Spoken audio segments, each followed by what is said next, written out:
नापि वस्तु सामर्थ्य देवस्य फलप्रदत्व। फलस्य जो है किस सामर्थ्य उनको कार्य वो देवता है, इसे उनका सामर्थ्य फल देने का। वस्तु सामर्थ्य देवता फल प्रदात मानवे वो भी ठीक नहीं है। विग्रहादि पंच प्रतिपादयो मंत्रार्थवादयो स्वार्थ तात्पर्य भावा। विग्रहादि पंचक के प्रतिपादन करने वाले जो मंत्र भाग है, अर्थवाद भाग है, उनका स्वार्थ में तात्पर्य। अर्थवाद से क्या होता है? विधेय पदार्थ की प्रशंसा के लिए होता है या निषिद्ध पदार्थ की निंदा के लिए। अर्थवाद का प्रयोजन स्वार्थ बोध में नहीं होता, किंतु परार्थ के लिए होता है। अन्यथा वनस्पतिभ्यः स्वाहा मूलेभ्यः स्वाहा इत्यादि मंत्रेषु भी देवत्वम विग्रहादि पंचकयुक्तम कल्प्येत। वे वनस्पति को भी एक देवता का नाम है, मूल भी एक देवता का नाम है, ऐसे इनमें भी देवता मान करके विग्रहादि पंचक को स्वीकार करना पड़ जाएगा। तो मंत्र में चतुर्थ्यंत के आधार पर देवता होने मात्र से फल देने में सामर्थ्य कोई जरूर नहीं। चतुर्थ क्या होता है? संप्रदान ना। संप्रदान का मतलब क्या है? सम्यक प्रददाति संप्रदान। क्रिया संप्रदान, क्रिया जिसका अभिप्राय करके दिया जाए। अरे अग्नि स्वाहा, अग्नि में चतुर्थी है, उसे मालूम होता है लेन देन की वहां मामला है, वो हमें देंगे हम उन्हें देंगे, परस्परम भाव। हम उन्हें द्रव्य दे रहे हैं, वो हमें फल देंगे, ये चतुर्थी का मतलब है। तो उसके आधार पर कहोगे फिर वनस्पति स्वाहा में क्या वनस्पति देवता है? मूलेभ्य स्वाहा, मूल क्या कोई देवता है? चतुर्थी के आधार पर यहाँ भी देवता पंचक मानना पड़ेगा, आपत्ति है। अच्छा प्रत्यक्ष विरुद्धम, प्रत्यक्ष प्रमाण के विरुद्ध है, उनको भी देवतावाचक मान लेना, विग्रहादि मानना बिल्कुल प्रत्यक्ष विरुद्ध है। तो न राजाधिपत फल प्रदत्ता, पूर्व पक्ष ने जो कहा था राजादि के समान पूजित देवता लोग हमें फल देंगे, वह खंडित हो गया। इन चैत्रायणी विग्रहादि मत देवतावाद्यपि न विना कर्मणा फलम अभिगच्छति। विग्रहादि देवता के जो चीजें मानने वाला है उसके लिए भी इनसे पूछो, क्या देवता आपको अपनी मर्जी से कुछ दे देगा? आपके कर्म के अनुसार वो देगा ना। कर्म सापेक्ष है, स्वतंत्र नहीं है फल देने में, आपके कर्माधीन फल देता है। कि विग्रहादि मत देवतावादी को भी बिना कर्मण न विना कर्मणा फल अभिगच्छति, कर्म के बिना फल दातृत्व को भी स्वीकार नहीं कर सकते। अतः प्राप्त प्राप्त वेदेन उभयवादी सिद्धस्य यागस्य फल प्रदत्तमस्तु। प्राप्त प्राप्त वेद न्याय के आधार पर उभयवादी के लिए सिद्ध याग है, उसी को फल प्रदायक मानो। किंच माता पितृगुरु शुश्रूषाया विना भी देवता फल प्रदत्तम उभयवादी सिद्धम। माता पिता गुरु इनकी सेवा करने से बिना देवता को माने फल प्रदत्त सर्वत्र सिद्ध है। माता की सेवा करो फल मिलता है, पिता की सेवा करो फल मिलता है, गुरु की सेवा करो फल मिलता है। अब पीछे कोई देवता मानना पड़ेगा क्या? किसी देवता के बिना ही फल मिल रहा है कि नहीं मिल रहा उस कर्म से? देवता को स्वाहा करेंगे तभी देवता फल देंगे। इन जगहों में देवता कोई है नहीं बीच में, न हमने कोई स्वाहा किया, सेवा की। सेवा भी कोई छोड़िए, भोजन ही बना के खिलाया, भोजन खिलाना भी सेवा स्वाहा करना हुआ ना। झाड़ू लगा रहे हैं, पोछा लगा रहे हैं, कोई बर्तन धो रहा है, कोई कुछ कर रहा है, इसमें साक्षात कुछ तो है नहीं खिलाना पिलाना। अपने इनके मुंह में स्वाहा किया जा रहा है, इसलिए वहां कोई देवता है ही नहीं। स्वाहा प्रयोगों को आदान प्रदान नहीं कर रहे, चतुर्थी का प्रयोग नहीं हो रहा है, फिर भी फल तो मिलता है। देवता को फल प्रत्याग कैसे मानूंगा? अतः हर एक कर्म का फल प्रदायक देवता नहीं माना जा सकता। तस्मात् फलप्रदम अपूर्वमेव, इसे मानना पड़ेगा। फल कौन देता है? आपके कर्मजन्य अपूर्व ही आपको, अपूर्व ही फल देने वाला। आपके अपूर्व का हिसाब किताब रखा जाए। भगवान क्या करते हैं? आपके अपूर्व का हिसाब किताब, कितना पुण्यापूर्व है, कितने पापापूर्व है, दोनों अपूर्व होगा। आप पाप कर्म करोगे उससे भी अपूर्व पैदा होगा, पुण्य कर्म करोगे उससे भी अपूर्व पैदा होगा। हृदय देश में बैठा हुआ ईश्वर दोनों का हिसाब किताब लेते रहता है। लेकिन उसका फल देना उसकी मर्जी है, ईश्वर की। ईश्वर अपनी मर्जी से आपको अपने अपूर्वों का आपको फल देगा। इतनी ईश्वर की स्वतंत्रता है। बस आपकी मर्जी से आपका अपूर्व इस्तेमाल आपको फल नहीं देता। आप चाहेंगे मेरा जितना पुण्य किया हो उसका फल आज मिल जाए, भगवान कहने आज नहीं दूंगा तेरे को, क्या कर लो। महात्मा जब नाराज हो जाते हैं ना, मैंने देखा है, सुना है, क्या बोलते हैं? मैंने यदि कुछ भजन भजन तप किया है सबका फलस्वरूप इसका नाश होता है। और नाश होता ही नहीं। मैंने तुम्हारी इच्छा के रूप में तो भगवान ने दिया ही नहीं, तेरी वाणी तो बेकार की।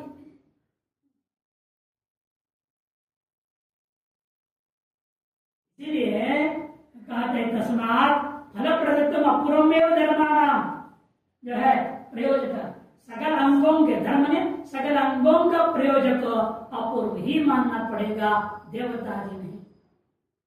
तथा सती अग्नादि देवता अभावे पूर्वकृत धर्माणाम अतिदेशात् अस्ति तत्र ऊहस्य अवकाशः। इसलिए अग्नि देवता न भी हो किंतु अपूर्व प्रयुक्त अंगों का निर्देश करने में ऊ करने की अवसर है ही है। हरेक अंग, जैसे अग्नि देवता है प्रकृति में, विकृति में क्या था? सूर्य देवता। भिन्न होने से पूर्व पक्ष ने कहा नहीं ला सकते, वो अलग है अलग है, ऐसा सिद्धांत नहीं। देवता फलादि देने वाला ही नहीं, अपूर्व है। वहां भी अपूर्व अंग का, यहाँ भी अपूर्व होना है। इसे अंगों का अनुवृत्ति केवल अतिदेश करने के पीछे और अतिदेश पर वो करना है, वहां पर अग्नेश वाले हटा करके सूर्यास्त हुआ करने का पीछे मूल आधार क्या है? अपूर्व है। अपूर्व ही प्रयोजक होता है, देवता नहीं। ये सिद्धांत स्थापित हो गया। पंचमाधिकरण आरचित, पांचवा अधिकरण आरंभ होता है। श्रुति विनियुक्ता नाम अपूर्व प्रयुक्तत्वाधिकरण। श्रुति से विनियुक्त जितने भी है वे भी अपूर्व प्रयुक्त ही होते हैं। लिंग वाक्य प्रकरण स्थान समाख्या, 6 प्रमाणों से आपने क्या किया था? अंगांगी भाव, शेषिषि भाव, तीसरे अध्याय में आपने निर्णय किया था। वह जो निर्णय है उसके लिए बोल रहा है श्रुति विनियुक्ता नाम, उपलक्षण लिंगादि से भी विनियुक्त जो अंगांगी भाव है वह भी अपूर्व प्रयुक्ति है, वस्तु प्रयुक्त नहीं है, द्रव्य प्रयुक्त भी नहीं है, देवता प्रयुक्त भी नहीं है।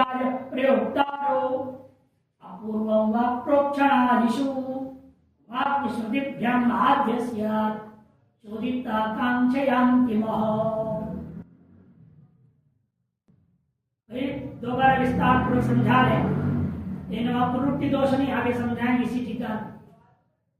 गृही आदि स्वरूपता प्रयोक्ता है, या अपूर्व जो है प्रयोक्ता है प्रोक्षण आदि क्रिया में। प्रोक्षति या प्रोक्षण रूपी क्रिया में आपका लिए प्रेरक कौन है? प्रयोक्ता कौन है? का स्वरूप सिद्धि के लिए प्रोक्षण कर रहे हो, वो आपका प्रेरक बन रहा है। यदि आप प्रोक्षण नहीं करेंगे तो प्रिय स्वरूप सिद्ध नहीं होगा क्या? प्रिय तो स्वरूप तो पहले से सिद्ध है, प्रोक्षण के प्रति प्रेरक नहीं हो सकता। तो कौन होगा फिर? तज्जन्य अपूर्व। अपूर्व ही प्रोक्षण क्रिया के प्रति प्रयोजक है, प्रेरक है। विकल्प उठाया, प्रयोक्ता कौन? क्रिया प्रयोक्ता अपूर्व। किसमें? प्रोक्षणादि क्रियाओं में। पूर्व पक्षी आद्या क्यों? वाक्य प्रमाण और श्रुति प्रमाण। वाक्य श्रुतिभ्याम आद्य। वाक्य प्रमाण मेरे पास है और श्रुति प्रमाण है।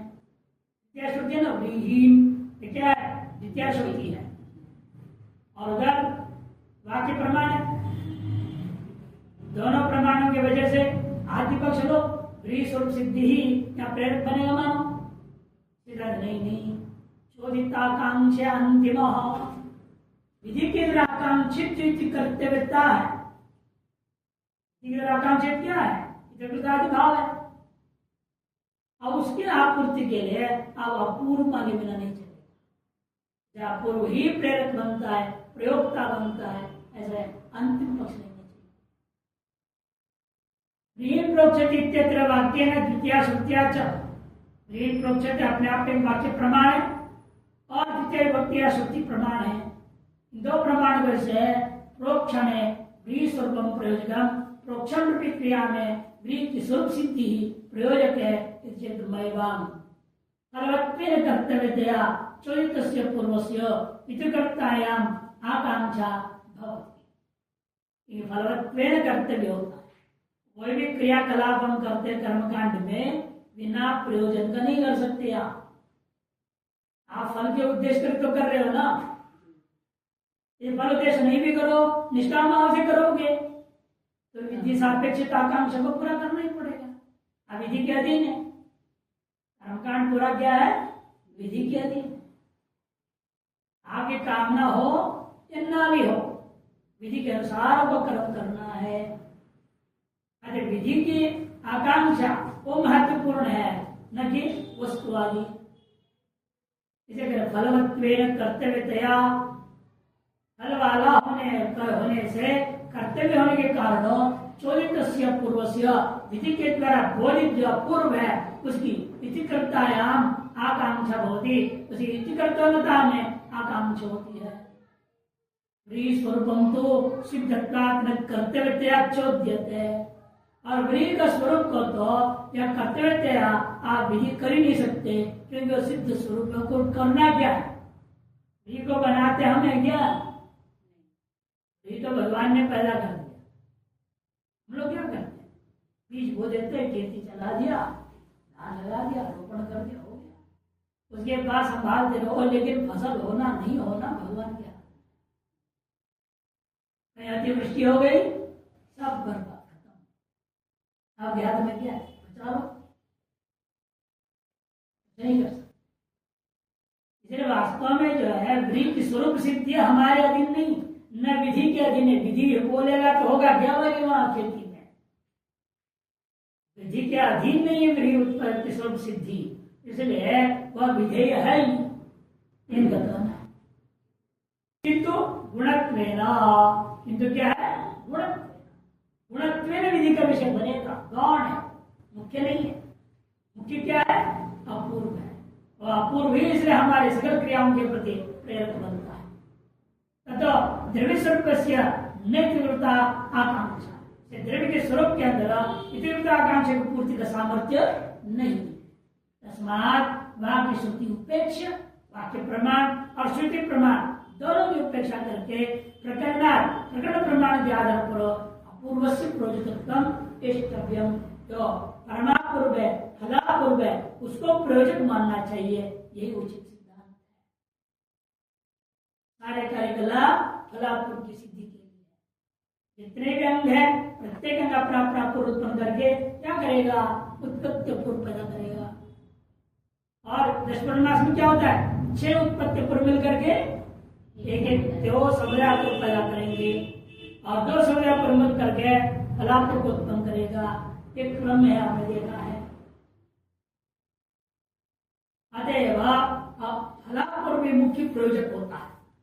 और गौण प्रयोजक कौन बनेगा? अवांतर पूर्व। अवांतर पूर्व के बिना परमापूर्व तो पैदा होना ही नहीं, फलापूर्व पैदा नहीं होता।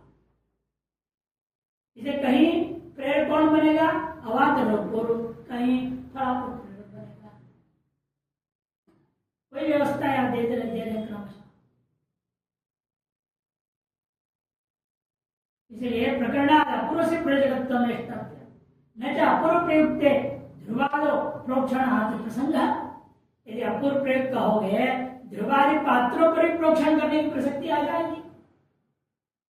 ध्रुवादि में ध्रुवा उपभेद, ये सब क्या है? अलग पात्रों का नाम है। जैसे व्री के ऊपर प्रोक्षण किया तब पात्रों पर भी हम प्रोक्षण करेंगे। जहां विधि वहां करूंगा। जैसे क्या आया था? लोकल मुसल में तदनुरूप आप तीसरे का बर्तन होंगे उनमें भी करूंगा। लेकिन ध्रुवादि पात्र क्या है? तीसरे उठने आदि प्रयोजन वाला नहीं है, केवल राज्य को धारण करने का, राज्य को रखने का पात्र को कृत पात्र उनमें भी प्रोक्षण हेतु प्रसंग हो जाएगा। ऐसे पूर्व पक्षी कहता है न चाहते प्रसंग हो, क्यों? प्रकृता पूर्वाय हमें आकार वर्तमान विचार चल रहा है गृहित प्रोक्षति, उस प्रकृति में आप क्या देख रहे हैं कि प्रकृति का पूर्व कैसा है? विश्व की सिद्धि के लिए है।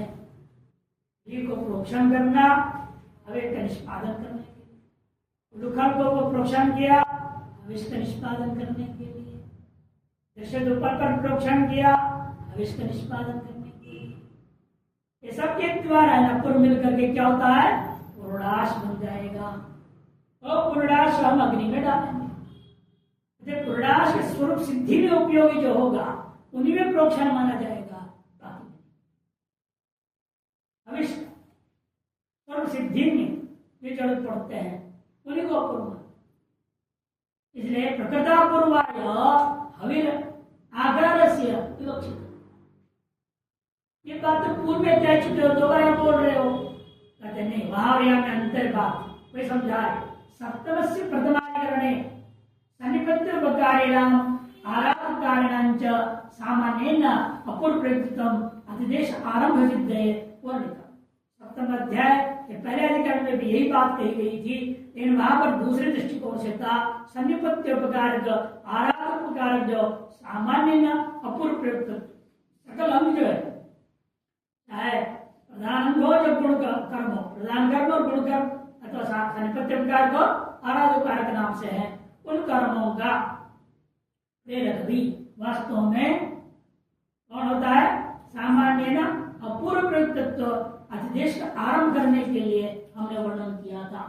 तदेव अत्रापि प्रथमाधिकरण से प्रथम वर्णन है, वही बात हमने यहाँ पर भी प्रथमाधिकरण का प्रथम वर्णन में कहा था। इसलिए वोहारंभ सिद्धि स्मारितम, वोहारंभ का सिद्धि के लिए हमने स्मरण कराया था। और द्वितीय वर्ण के पुनः सन्निपत्योपकारिणा विशेषाकारेण साधितम। द्वितीय वर्णक में उसी प्रथम अधिकरण का द्वितीय वर्णक में सन्निपत्योपकारकों का विशेषाकारेण अपूर्व जो है प्रेरक सिद्ध किया था। पुनरपि ध्याय पुनः उसको दृढ़ करने के लिए द्वितीयाधिकरणस्य प्रथम वर्ण के वोहारंभ सिद्धये स्मारितम। द्वितीयाधिकरण के प्रथम वर्णक में ऊकार की सिद्धि हेतु दोबारा स्मरण कराया था। तृतीय पंचमाधिकरणयोश्च, तीसरे और पंचम जब वर्तमान चल रहा है, इन दोनों अधिकरणों में क्रमेण वाक्यम लिंगम श्रुतिम च उपजीव्य, वाक्य प्रमाण और श्रुति प्रमाण वर्तमान में पंचम अधिकरण में, लिंग प्रमाण तीसरे अधिकरण से प्राप्त विनियोग को बात करके प्रकट प्रमाण से हमने विनियोग किया है। तृतीय पंचमाधिकरणयोश्च क्रमेण वाक्यम लिंगम श्रुतिम च उपजीव्य प्रवृत्तास त्रय पूर्व पक्षा, तीन पूर्व पक्ष प्रवृत्त हुआ, उनको निराकरण करके प्रकट प्रमाण के आधार पर अपूर्व ही प्रयोजक है, वो के लिए भी ये बात हमने सिद्ध किया। अतः नापुनरुक्ति भ्रम कर्तव्य, पुनरुक्ति का भ्रांतियां नहीं होना चाहिए। किस दृष्टिकोण से कौन सी बात कहा जा रहा है? एक ही वाक्य पर अनेकों बार विचार आता है, इन अलग अलग दृष्टिकोण से विचार आता है, वो दृष्टिकोण को पक्का करना। षष्ठाधिकरणम आरचेत उपासुक्तस्य अवान्तरापूर्व प्रयुक्तत्वाधिकरणम। उपासयाग है, उपासयाग में अवान्तर पूर्व प्रेरक बनेगा। परमापूर्व फलापूर्वक नहीं। क्यों? उस पर विचार करें। प्राचीनोपांशुदा पूर्वे परमे अवांतरे अथवा यज्ञ योगात् आदिमोहन्त्यो देशबन्धश्रुतत्वतः। प्राचीनोपांशुता पूर्व में कौन सा पूर्व? परमे पूर्व में अवांतरे पूर्व वा। उस उपांशु याग का प्रयोजक कौन है? परमापूर्व में प्रयोजक माना जाए पूर्वाग्रह न्याय से, अथवा अवांतर पूर्व को प्रयोजक माना जाए।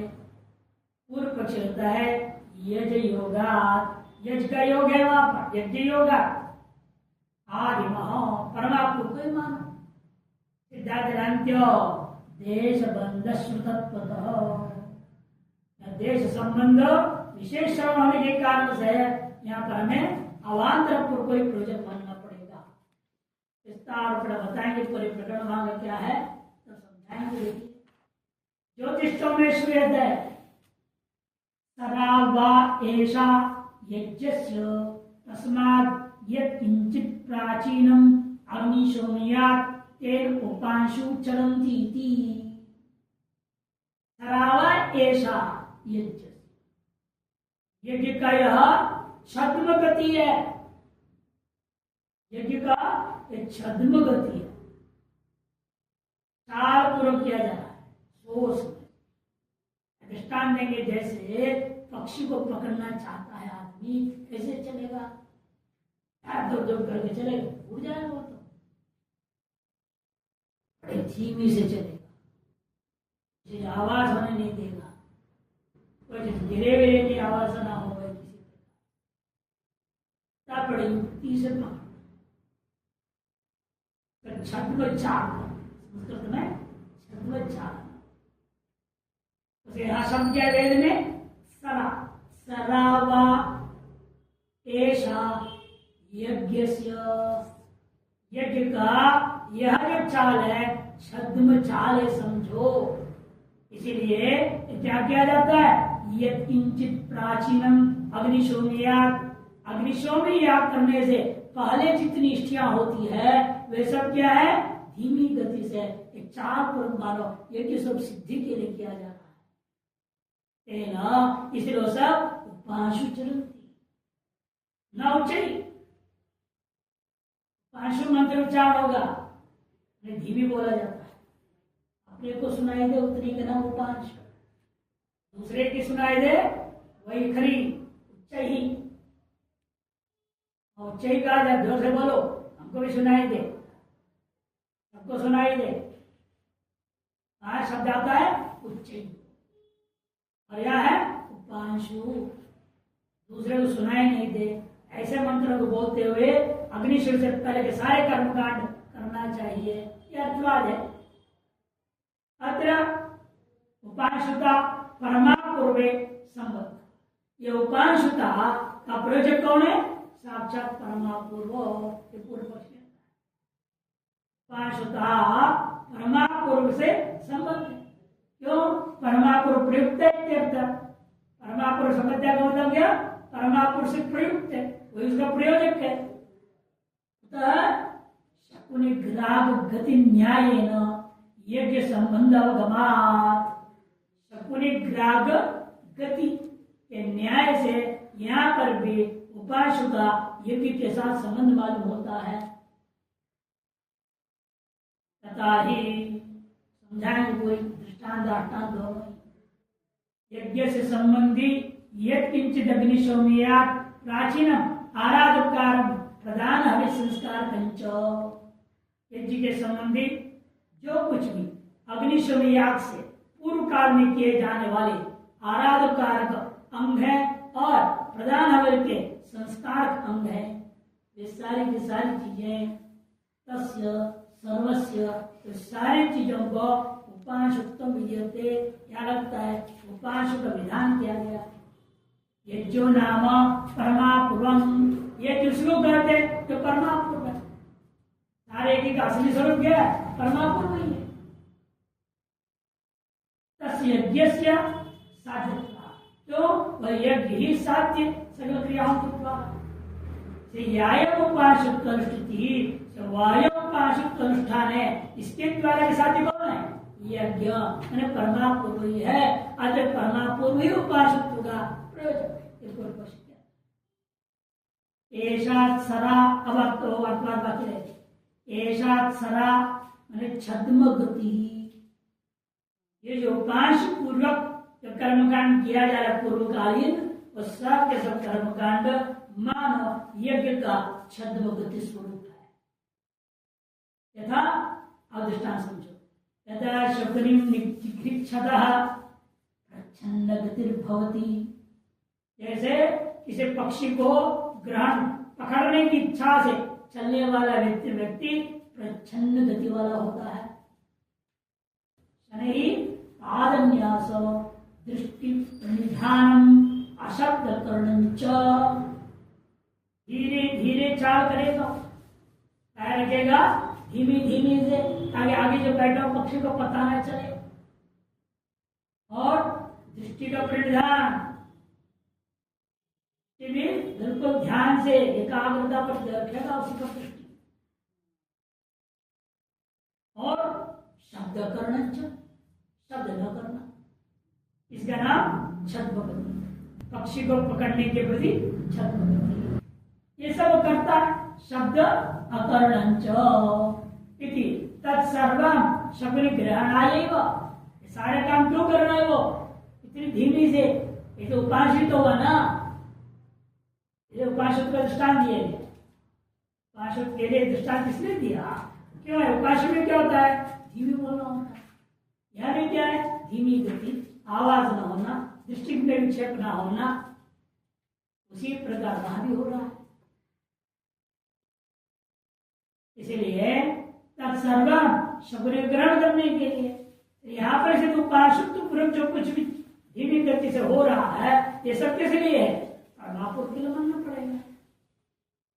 तथैव अनुष्ठान छद्मगति रूपम अनुष्ठान साध्याय यज्ञ शब्द निर्दिष्टाय परमापुरपाय। इस अनुष्ठाता के द्वारा जो उपासक को अनुष्ठान किया जा रहा है, छद्मगति रूपा है वो, जिसको मंत्र ने कहा सरावायेशा यज्ञ से कहा है, वह अनुष्ठान के द्वारा साध्य यज्ञ शब्द निर्दिष्ट परमापूर्व सिद्धि के लिए ही है। वो सतीज परमापूर्व प्रयुक्तत्व, और परमापूर्व से प्रयुक्त मानने का लाभ क्या है? अन्यत्र ले जब वो कर सकता हूं मैं। कुंड पायनामयने भी अग्निशोम्य पशो प्राचीनेषु उपासत्व से इति प्राप्ते ब्रह्म। कुंड पायन के यज्ञ में अग्निशोम्य पशु वहां पर भी है, इसे उसके पूर्व कालीन जितने भी कर्म कांड है और उपासक तो पूरा करना चाहिए, ये वो कर लिया जाएगा। इति प्राप्ते ब्रह्म सिद्धांत है। अवांतर पूर्व प्रयुक्तम उपासक, अवांतर पूर्व प्रयुक्त होता है उपासक, परमापूर्व प्रयुक्त नहीं है। क्यों? देश संबंधी ने श्रुतता, देश संबंध के साथ यह कहा गया है। क्या देश संबंध? प्राचीन, पूर्वकालीन, पूर्व स्थान, पूर्व सब वस्तु, सबको पूर्व से जोड़ना है। प्राचीन शब्द प्रयोग कर दिया, देश संबंध हो गया। अग्नि सौम्यात् प्राचीनम यत् किंचिदिति मर्यादया देश लक्षिता ये पदार्था ते श्रीमानेन वाक्येन उपास्य संबद्धा प्रतिबंध है। क्योंकि जो है स्पष्ट ही अग्निशोम्य से प्राचीनम, जो कुछ भी किया जाता है पंचमी के द्वारा मर्यादा तय कर दिया, काल की अवधि निश्चय कर दिया है। इससे पूर्व जो कुछ भी किया जाता है देश लक्षिता ये पदार्थ श्रेयमाण वाक्य न श्रेयमाण वर्तमान वाक्य के द्वारा उनमें उपासुत्व का संबंध प्रतीत है। यज्ञ संबंध तो न वाक्य न श्रूयते है, अतः यज्ञ के साथ साक्षात संबंध वाक्य के द्वारा श्रवण ही नहीं हो रहा है। यज्ञ से सरेत्यन्वय प्रतीत है। यज्ञ से सरा इति सदा इत्यन्वय प्रतीते है। यज्ञ का संबंध जो है सदा के साथ है, उपांशुत्व के साथ है ही नहीं। यज्ञ से किंचित प्राचीनम ऐसा अन्वय नहीं है। यज्ञ किंचित प्राचीनम नहीं कहा, किंतु अग्निशोमा किंचित प्राचीनम कहा है। ऐसे प्राचीन में जो कुछ भी यज्ञ करेगा, यज्ञ से करोति के साथ अन्वय होगा। किंचित प्राचीनम इत्यन्वय नहीं संभवती, तस्मात् इत्यनेन पदेन व्यवधानात्, ये तस्मात् का पद बीच में आ गया। सदा वा ऐसा यज्ञस्य तस्मात् यत् किंचित प्राचीनात्। तस्मात् क्या है? पूर्व अलग वाक्य है और तस्मात् आगे का अलग है। तस्मात् की पूर्व तक क्या है? अर्थवाद है और तस्मात् आगे का चीज क्या है? विधि है। इसे विधि वाक्य में यज्ञ का कोई संबंध है ही नहीं। यज्ञ से किंचित प्राचीन इत्यन्वय संभव और यज्ञ का किंचित प्राचीन से अन्वय नहीं हो सकता। तो तस्मात् इत्यनेन पदेन व्यवधानात्, तस्मात् इस प्रत्यय द्वारा व्यवधान। तस्मात् मर्यादा अवच्छिन्न पदार्थ जन्य अवान्तरा पूर्व प्रयुक्तम उपांशुक्तम। इसलिए मर्यादा से अवच्छिन्न माने प्राचीनत्व रूपी मर्यादा से अवच्छिन्न जितने पदार्थ है, उन पदार्थ जन्य जो अवान्तर पूर्व है उससे प्रयुक्त है उपांशुक्त। यज्ञस्य सरायत्यनेन अर्थवादेन अवान्तरा पूर्व प्रयुक्तम एव उपांशुक्तम प्रशस्यते। और यज्ञ से सरा इत्यादि वाक्य के द्वारा, अर्थवाद वाक्य के द्वारा क्या किया जा रहा है? अवान्तर पूर्व से प्रयुक्त उपांशुक्त है, उसकी प्रशंसा के लिए दृष्टांत प्रदान करने के लिए कहा गया। एवं सती उदाहरण वो अभाव फल। ऐसे निर्णय को लेने का फल क्या निकलेगा? पूर्व पक्ष में क्या था? वो करना फल था। सिद्धांत पक्ष में वो नहीं होगा। अन्यत्र जाकर के उपांशुक्त वो नहीं किया जाए पुण्य पानी इत्यादियों में। यह तो द्वितीय वर्ण के अग्निशोमयाद प्राचीन दीक्षिणीय आदो जो है स्वरांतर मुक्तम, ये जो द्वितीय अधिकरण के द्वितीय वर्ण पे विचार किया था। अग्निशोमी के पूर्वकालीन दीक्षिणी, आतिथ्यष्टि और वसतिष्टियां, उन सभी में अलग अलग स्वर बता देता ना। अग्निशोमी तो उच्च होगा, मंद मंदतर ये सब कहा था। तो वह जो कहा गया तद दीक्षिणी आदि संयोगात, दीक्षा संयोग होने से वहां पर भी तत्रत्य प्रधान विषय व प्रधान विषय हो जाता है। ये दोनों में अंतर है। इधर तो उपासक्तम अंग विषय, ये जो उपासक है अंग विषय है, इति न विरोध, जो पूर्वोत्तर के साथ कोई विरोध नहीं। सप्तवादिकरणम आरचित, सातवादिकरण आरंभ। अग्नो प्रोक्षणादे सकृत अनुष्ठानादिकरण। अग्नि में प्रोक्षणादि एक ही बार अनुष्ठान हो। प्रणीता वाग्य में पक्षौ योजनीयो पुरे वतौ पुरा आविष्कृता हुआ नाद ये तत्रा पूर्वकारिता। अरे देखो, प्रणीता वाग्यम पक्षौ योजनीयो पुराइव तौ। अरे प्रणीता पर्यंत वाक्य का विधि है, वह विधि के विषय में विचार करना है। कहते यहाँ पर भी पूर्व पक्ष और सिद्धांत पक्ष पूर्वादि करने समान यहाँ भी लेंगे। पक्षो माने पूर्व पक्ष और सिद्धांत पक्ष। पूरा इव तो योजनियो, पूर्वादि करने के समान यहाँ पर भी घटा लेनी चाहिए। पूरा आविष्कृत आह्वानादि, ये तत्व आह्वाना क्यों? इससे पहले जो है आविष्कृत आह्वान, आविष्कृत का आह्वान है। ये तत्र अपूर्वकारिता, इसे वहां जो उपांशु अपूर्व का कारक हो रहे हैं उपांशु के प्रति, वह अवान्तर पूर्व यहाँ पर भी प्रेरक हो जाए। दशमनाश की ओर अनुद्यते, सवाल करके कहा गया निश्चिंता भद्भर्यो यजमानौ वाचम यच्छत इति।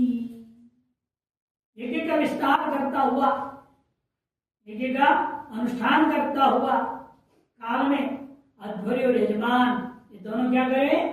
वाक संयम बनाए रखें।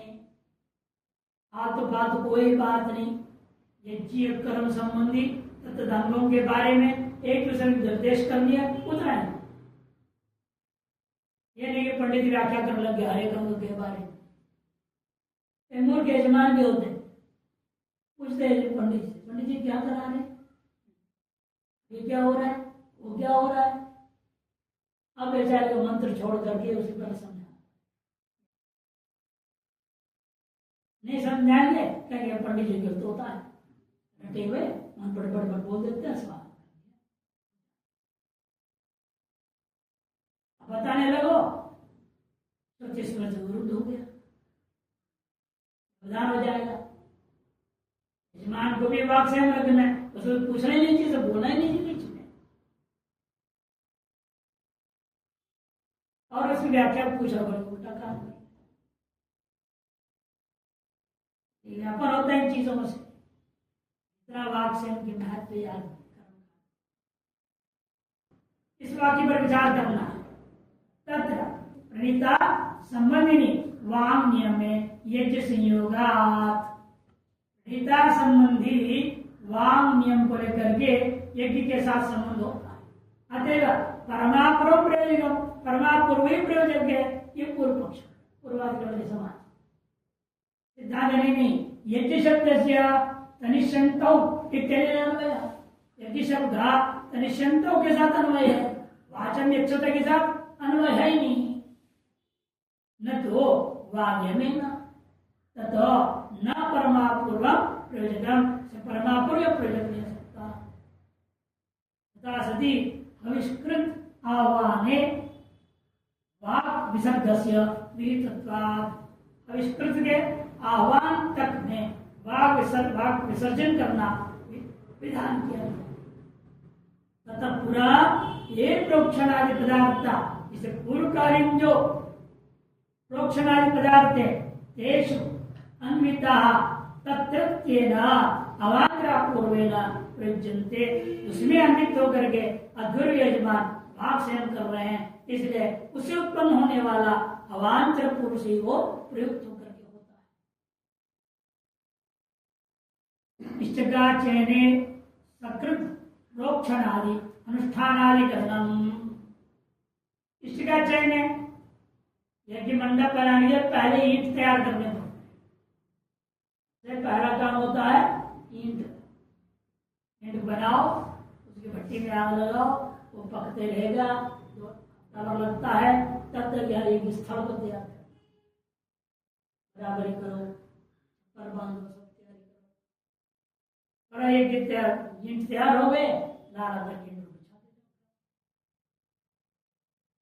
क्रम भी लिखा जाता है, क्रमांक 1 2 3, वैसे उठा के लाते जाओ, रखते जाओ अपने आप। आकार भी निश्चय, सब निश्चय, इस जगह के लिए किस तरह का बनाना है, उसमें कितने किस आकार के कितने ईंट बनाने हैं, और दशांश बढ़ा के 1 नंबर के 100 चाहिए तो उसको 110 बनाना है। तो कुछ खराब हो जाते हैं, टूट जाते हैं, जल जाते हैं, टेढ़े-मेढ़े हो जाता है अधिक अग्नि से। इसे विधि है। अब उस ईंट के लिए नियम है प्रोक्षण करना, या प्रत्येक ईंट को प्रोक्षण करें। अब 1000 ईंट है, पकाना है आपने, अब 1000 ईंट पर प्रोक्षण करते चलेगा क्या? उसको शिकदा करना पड़ेगा, ठीक है? एक पर कर दो तो भी सब पर। जैसे आप क्या करते हैं, भोग लगाते भगवान के सामने, तुलसी पत्ता रखते हैं, प्रत्येक साल के दंतरे की तुलसी पत्ता रखोगे, पात्र पर रख दिया तो हो गया।